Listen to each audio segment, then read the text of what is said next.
In Congress, July 4th, 1776, the unanimous declaration of the 13 United States of America. When in the course of human events, it becomes necessary for one people to dissolve the political bands which have connected them with another, and to assume among the powers of the earth the separate and equal station to which the laws of nature and of nature's law entitle them. A decent respect to the opinions of mankind requires that they should declare the causes which impel them to the separation.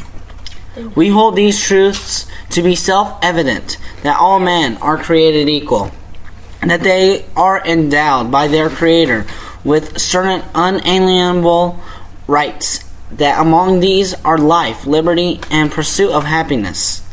That to secure these rights, governments are instituted among men, deriving their just powers from consent of the governed, that whenever any form of government becomes destructive of these ends, it is the right of the people to alter or to abolish it, and to institute new government, laying its foundation on such principles and organizing its powers in such form as to them shall seem most likely to affect their safety and happiness.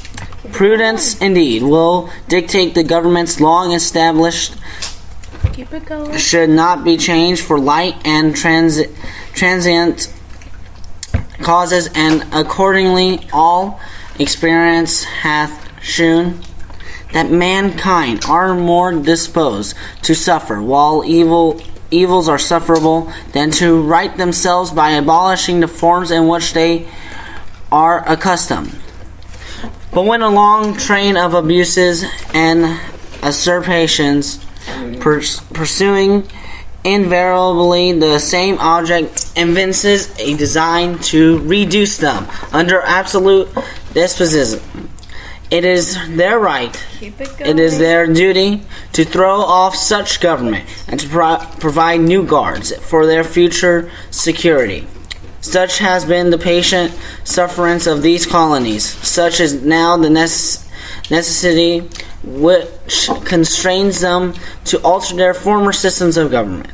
The history of the present King of Great Britain is a history of repeated injuries and usurpations, all having in direct object the establishment of an absolute tyranny over these states.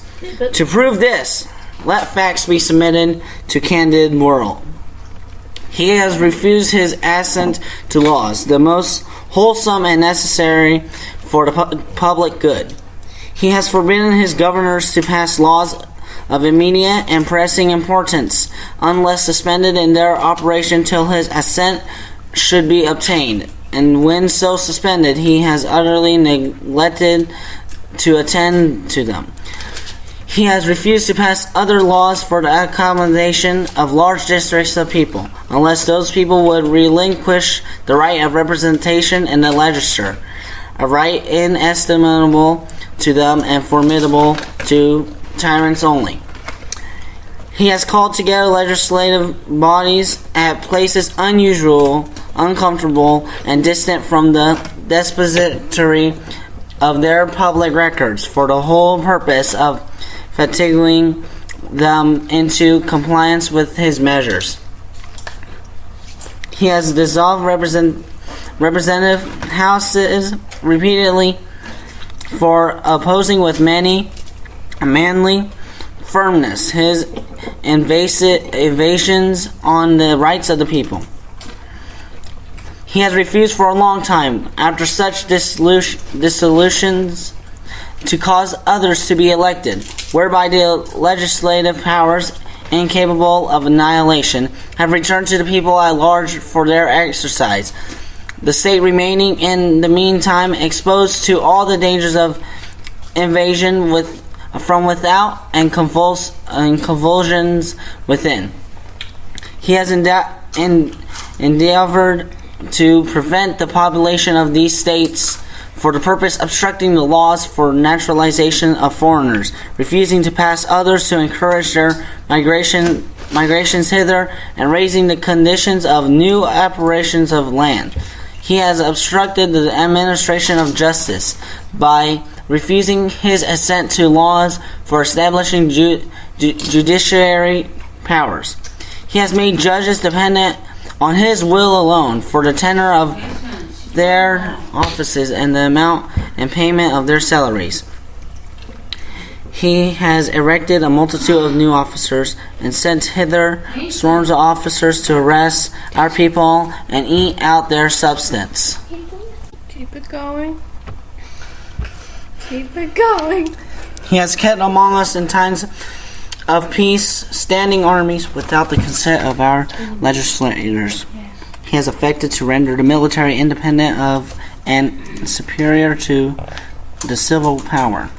He has combined with others to subject us to a jurisdiction foreign to our Constitution and unacknowledged by our laws, giving his assent to their acts of pretended legislation, for quartering large bodies of armed troops among us, for protecting them by a mock trial from punishment for any murders which they should commit on the inhabitants of these states, for cutting off our trade with all parts of the world, for imposing taxes on us without our consent, for depriving us in many cases of the benefits of trial by jury, for transporting us beyond seas to be tried for pretended offenses, for abolishing the free system of English laws in a neighboring province, establishing therein an arbitrary government, and enlarging its boundaries so as to render it as once an example and fit instrument for introducing the same absolute rule into these colonies, for taking away our charters, abolishing our most valuable laws, and altering fundamentally the forms of our governments, for suspending our legislators and declaring themselves invested with power to legislate for us in all cases whatsoever. He has abdicated government here, for declaring us out of his protection and waging war against us. He has plundered our seas, ravaged our coasts, burnt our towns, and destroyed the lives of our people.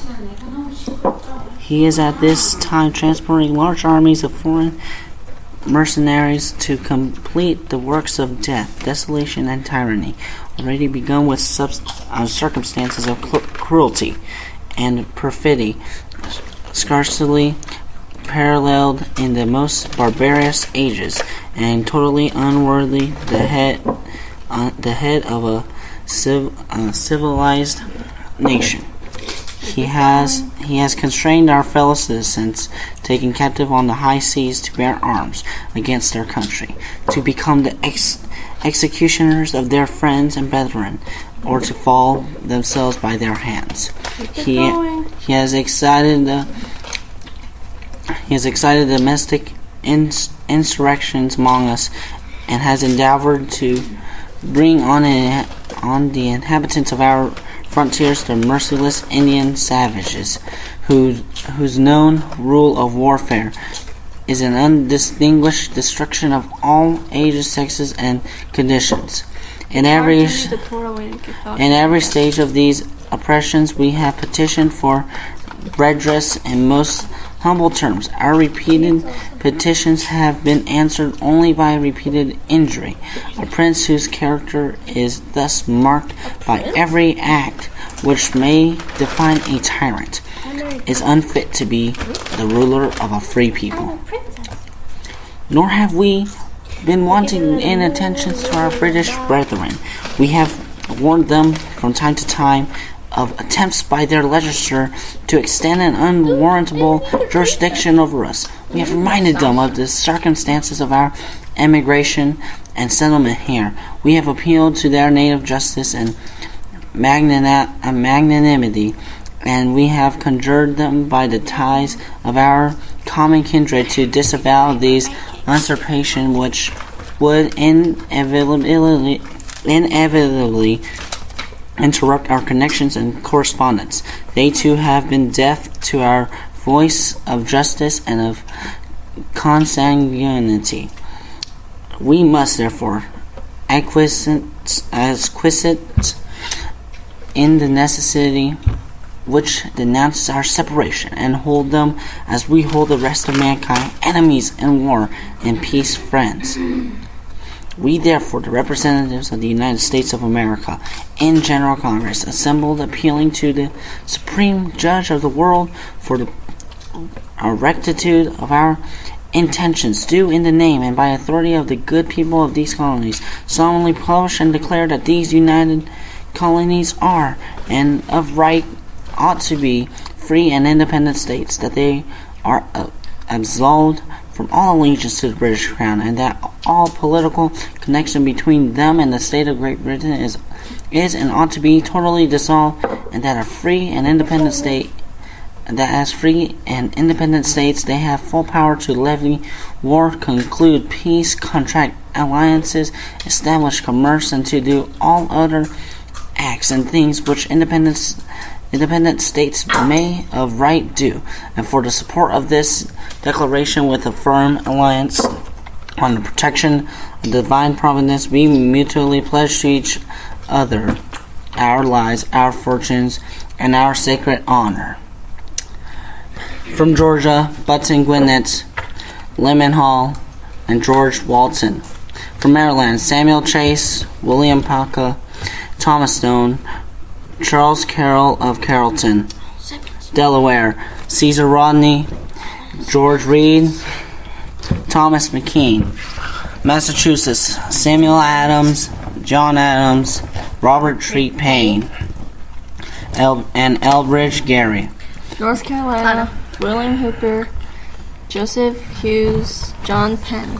Virginia, George Waith, Richard Henry Lee, Thomas Jefferson, Benjamin Harrison, Thomas Nielsen Jr., Francis Lightfoot Lee, Carter Braxton. New York, William Floyd, Philip Livingston, Francis Lewis, Lewis Morris.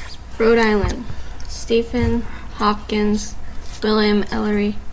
South Carolina, Edward Rutledge, Thomas Heward Jr., Thomas Lynch Jr., Arthur Middleton. Pennsylvania, Robert Morris, Benjamin Rush, Benjamin Franklin, John Morton, George Clymer, James Smith, George Taylor, James Wilson, George Ross. New Jersey, Richard Stockton, John Witherspoon, Francis Hopkinson, John Hart, Abraham Clark. Connecticut, Roger Sherman, Samuel Huntington, William Williams, Oliver Wolcott. New Hampshire, Josiah Bartlett, William Wimple, Awesome. and also Matthew Thornton. Last of all, from Massachusetts, John John Hancock. Hancock.